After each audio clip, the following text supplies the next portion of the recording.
Welcome to Revisit Books podcast, where we turn books into bite-sized wisdom you can use every day. Okay, so let's get into it. Today we're looking at a work that I think really challenges how we think about strength, about getting older, and just living, really. It definitely does. We're talking about Michael Joseph Gross's book, Stronger. And what's so fascinating is how it takes this subject that we usually box into vanity or, sports. Right, something for athletes. Exactly. And it elevates it to something existential. The core claim, the entire foundation of the book, is that muscle is the very thing that modulates our power to act upon the world. That's such a key phrase, not just power, but modulates our power. It's not just about a single heavy lift. It's about control. It's about nuance. It frames strength as the mechanism for autonomy. And Gross says it so clearly. Your effectiveness in the world, your agency, depends on your muscle. Not just when you're young, but all the way to the last day of your life. And that completely reframes physical training, doesn't it? It stops being a hobby and it becomes, fundamental life insurance. It really does. Because when most of us hear the word muscle, what pops into our heads? Oh, it's completely typecast. You immediately see a competitive athlete, right? Arnold Schwarzenegger, maybe a football player, or The Rock. Or you think about aesthetics, what the author calls erotic privilege. Yeah, it's all about these short-term payoffs, winning a game, looking good for the summer, getting that social approval. And the whole mission of this work is to just flip that on its head. He says instead of thinking of a massive bodybuilder when you hear muscle, you should think of your grandmother. That's the pivot. That one image changes the entire conversation. It really does. Because it grounds the idea of strength not in some fleeting competition, but in long-term functional significance. Can you stand up from a chair? Can you carry your own groceries? Can you live independently? It's the engine that lets you enact your will on the world. And to really drive that home, there's that quote from the Nobel Prize winner, Charles Scott Sherrington. Oh, the neurophysiologist. Right. And his life's work basically boiled down to this one simple, unavoidable truth. He said, paraphrasing here, that all we can do is move things, and our muscular contraction is our sole means of doing that. Our sole means, that's it. There's no plan B. None. Every interaction you have with reality talking, writing, building something, even just breathing, it all comes down to contracting a muscle. So if your strength fails... your agency fails. It's that simple. It kind of dismantles that whole mind versus muscle or brain versus brawn debate we've had for centuries. It makes it obsolete. The nervous system and the muscular system are in a constant, incredibly sophisticated conversation. You can't separate them. So if this is so fundamental, who is this message actually for? Because it feels like when we talk about high-intensity training, we're preaching to the choir, the people already in the gym. And that's the critical point. This is for the vast, uninterested majority. The numbers are they're staggering. And how bad is it? Well, national surveys from the CDC show this huge lack of engagement. Between 1988 and 2017, that's a 30-year span, the number of people who made weightlifting their main form of exercise, it grew by barely more than 1%. 1%. In 30 years. Yeah. It went from 3.2% of the population to just 4.3%. It's a rounding error. So this information isn't for the converted. It's for the other 95% of us. And that includes, I would imagine, almost every single person working at a desk right now. The person who gets up after a few hours and just aches. That stiffness, That ache is the perfect example. That daily stiffness is your body physically manifesting bad training. You're saying sitting is a form of training. A disastrously wrong form of training, yes. When you sit for hours on end, you are training your flexor muscles, the ones on the front of your body, your hip flexors, parts of your quads, to be short and tight. So they're always pulling you forward. Constantly pulling you back toward what the book calls the fetal position. And to counteract that pull, you need your extensor muscles. The ones on the back, glutes, hamstrings. Yeah, exactly. The posterior chain. Yeah. But since we sit all day, those muscles, they never get the signal to fire. They basically go to sleep. Which is where that term gluteal amnesia comes from, right? That's precisely it. It's not that your glutes have vanished. It's that the neurological connection, the brain's ability to actually recruit that muscle, has been dormant for so long that it forgets how. So when you stand up, other smaller, weaker muscles in your lower back have to do the job.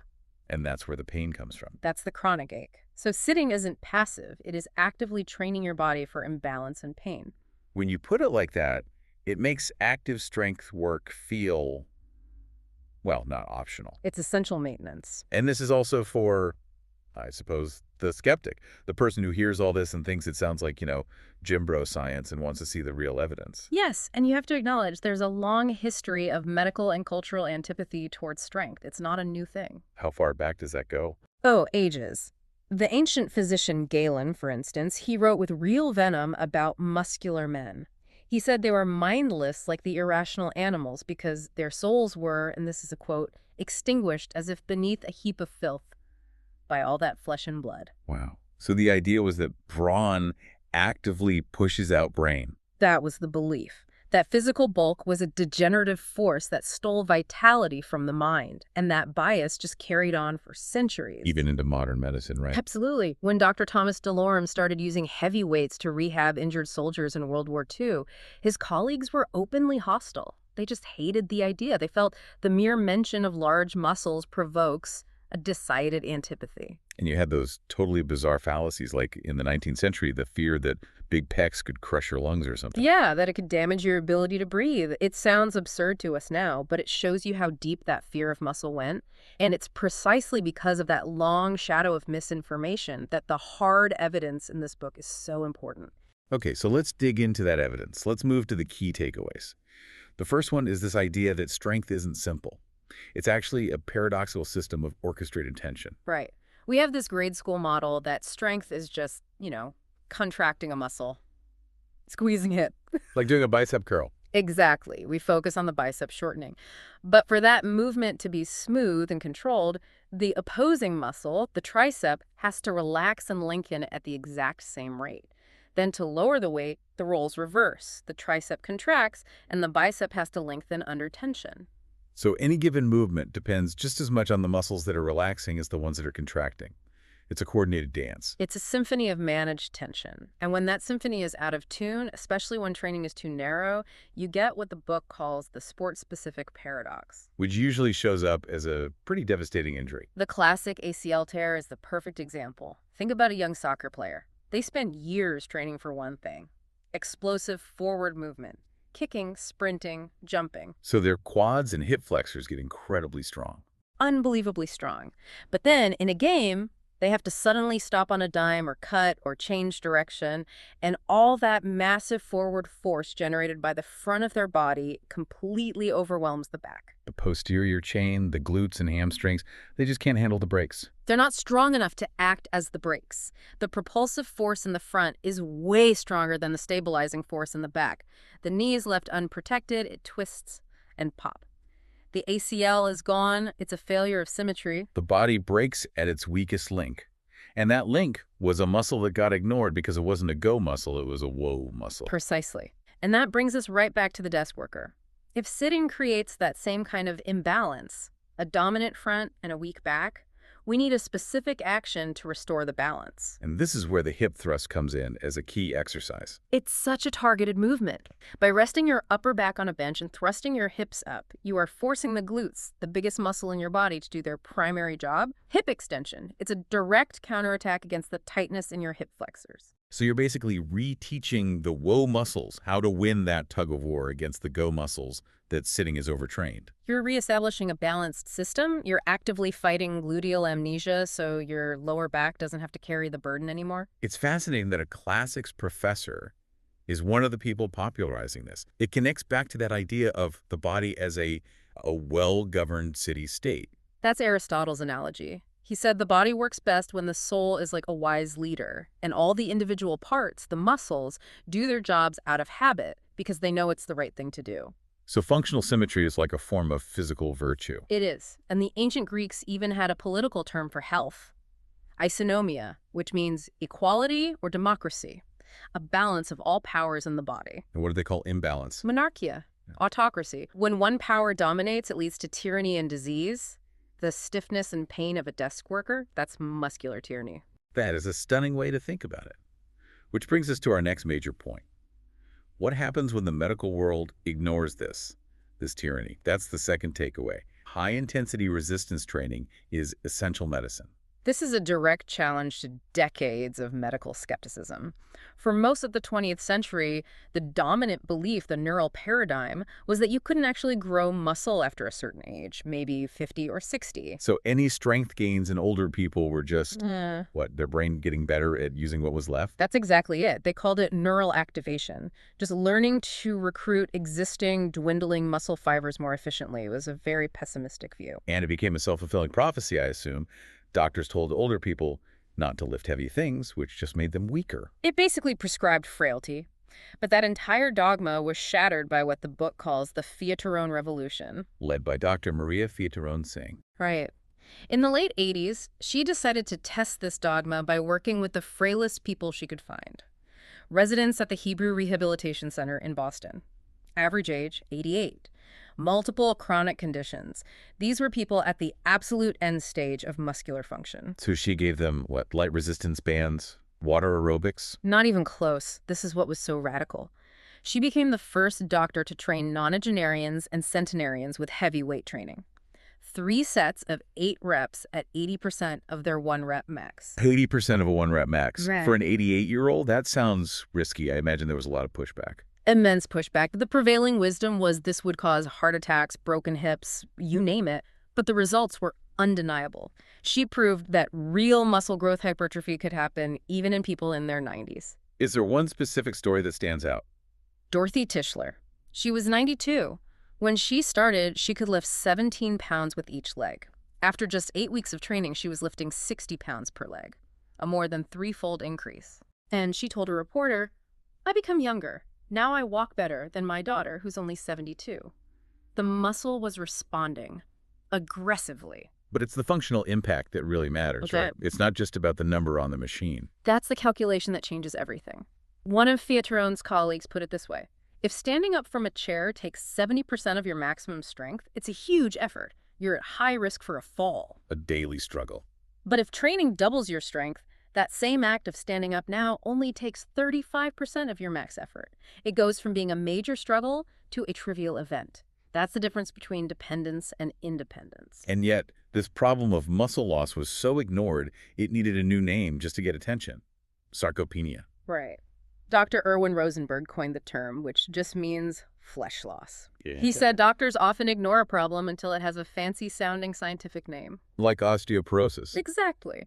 Once he gave muscle loss a diagnosis, sarcopenia, it became a disease that researchers and doctors were forced to finally take seriously. And the benefits go beyond just frailty, right? It has a huge impact on chronic diseases. A profound impact, especially type 2 diabetes. Studies like the Great Tudo trial show that heavy weight training dramatically improves glycemic control and insulin resistance. Dr. Fiatarone Singh argues that for many patients, resistance training shouldn't just be an add-on, it should substitute for less effective or more harmful versions of care. That's a powerful statement, that this is actually a superior form of medicine. And nothing captures the human reason for it better than the story of that patient, John. The one with the degenerative muscle disease. Yes. The doctors were focused on his leg strength, but the trainer, Nalin Singh, asked him why one specific exercise, a triceps pushdown, was so important to him. And after some hesitation, John just glared at him and said, Get off the bloody lavatory. "Exactly. It's raw, it's a little funny, but it's so profoundly human." His goal wasn't a world record. It was the dignity of not having to call for help to get off the toilet. The exercise was about preserving his most basic self-sufficiency. It's the ultimate link between strength and dignity. Hmm. So, okay, once you're convinced, how do you actually go about it? That brings us to the third takeaway. Mastering the cyclical nature of strength and the right time to act. This is where we have to let go of the idea that progress is a straight line. The myth of Milo of Croton, lifting the calf every day until it's a bull. It's a great story, but it's a fantasy. It's a dangerous fantasy. If you just try to lift heavier and heavier every single day, you'll hit a wall. You'll get injured. It's not how the body works. Well, how does it work? It's cyclical. It's based on a process called supercompensation. The actual strength gain doesn't happen when you're lifting. That's the stress phase, where you're actually breaking down tissue. The growth happens during recovery. Exactly, during the downtime. Your body repairs the damage, and it doesn't just go back to the baseline. It over-adapts. It builds itself back slightly stronger than before, just in case that stress happens again, that little overshoot. That's supercompensation. So rest isn't just not working out. It's the active ingredient in getting stronger. It's the most important part of the cycle. And that's what those periodized Russian training plans are all about, the ones Charles Stocking used to squat over 500 pounds. They're all built around these managed cycles of stress and restoration. And Stocking found a link to this in ancient mythology, didn't he? Yeah, he sees a connection in the Iliad when Zeus grants a warrior Kratos winning strength. Stocking thinks this is just the ancient poet's way of describing supercompensation, those moments when an athlete has a surge of power that seems to come from nowhere. It's not a gift from the gods, it's biology perfectly timed. Exactly. Which brings us to the Greek concept of kairos. The opportune moment. Right. We tend to live by Chronos clock time. It's 3 p.m., so it's leg day. But kairos is about the quality of the moment. Is this the right time to act? Is the body ready? And a good trainer understands the difference. Philostratus, writing in Roman times, criticized the rigid 4-day training cycles they used, the tetrads, because they completely ignored kairos. They put the schedule ahead of the athlete. To a fatal degree. He tells the story of the Olympic wrestler Geranos. He wins his event, celebrates for a couple of days, and shows up to the gym with a massive hangover. Not the opportune moment. The exact opposite. But his trainer was furious that he broke the schedule, the chronos, and forced him through an intense workout anyway. Geranos collapsed and died. He died because the trainer couldn't adapt. Philostratus said the trainer killed him through ignorance of training. The lesson is that any good plan has to be subject to last-minute change. You have to be able to read the body and know when to scrap the whole thing for the day. That requires a kind of intellectual humility. You have to admit the plan isn't as important as the person. The body's internal state always supersedes the external plan. That's the mastery of kairos. Okay, let's shift focus to how all of this intersects with culture and identity. Our fourth takeaway. The cultural negotiation of female strength. This is all centered on the story of Jan Todd. Jan Todd's experience is so telling. Here she is, a record-setting powerlifter, but she still had to fight this deep cultural belief that women are supposed to be delicate and thin, not powerful and muscular. And she'd internalized that herself. For real, she had. She felt that there was something kind of inappropriate about women lifting heavy weights. And what broke that for her was seeing another woman in the gym just deadlifting. A simple act of observation. She thought, she looks fine, so maybe this is okay. That one example opened the door for her. It did, and it led her to research the history and discover these amazing figures like Katie Sanwina. Circus strong woman from the late 1800s. An absolute legend. She was nearly 5'10", 210 pounds of muscle. She could lift a 600-pound cannon. She would lift her 160-pound husband over her head with one arm. But the key part is how she was perceived. Exactly. She was celebrated as being conventionally feminine and beautiful. There was this ideal called majestic womanhood. It shows that our modern 20th century ideal of the super thin female body isn't some timeless constant. It's a relatively recent construction. And then the science eventually caught up in the 70s. It did. Studies proved what should have been obvious, that women, proportional to their lean body mass, can gain strength at the same rate as men. The differences we see are almost entirely due to cultural and social restrictions, not some immutable biological destiny. The biggest barrier wasn't biology, it was what people thought was acceptable. Which leads to this modern conflict that so many female athletes face.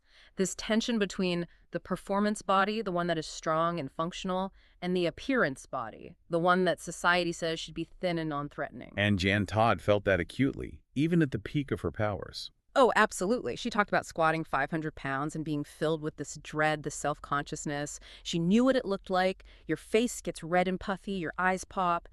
She said, really not your prettiest moment. She had to consciously decide to ignore that. She had to choose performance over appearance. It's the ultimate act of rejecting the external gaze in favor of an internal goal, and that is the negotiation. Okay, we've covered the philosophy, the medicine, the timing, the culture.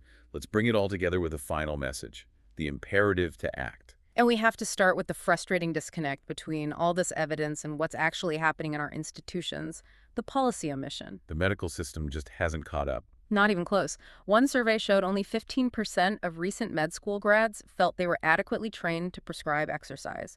They can prescribe pills and surgery, but not the single most effective tool against frailty and metabolic disease. Which is an ethical failure, really. Dr. Fietron Singh calls it that. She argues that if a doctor prescribes a drug that causes muscle loss, they should be prescribing heavy lifting on the same prescription pad.